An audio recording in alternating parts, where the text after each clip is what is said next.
На сёлетнім міжнародным конкурсе навуковых работ у Турцыі лунінецкага дзесяцікласніка Ўлада Андрейчука называлі беларускім вікінгам.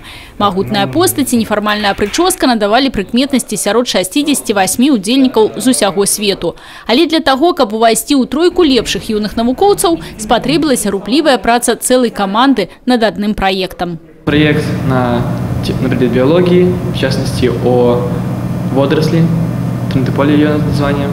Суть в том, чтобы получить из этой водоросли важные антиоксиданты, которые содержатся именно в ней в больших количествах, и они очень редкие.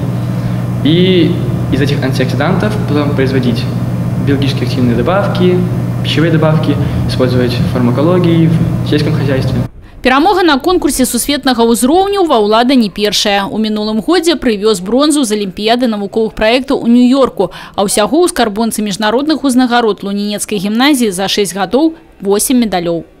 Работа ведется в нескольких направлениях. Заключены договора с вузами, и в первую очередь выход на международный уровень связан с работой Республиканского экологического центра. У нас в учреждении, в связи с тем, что у нас вот есть примеры, такие яркие примеры, конечно, это является таким хорошим мотиватором.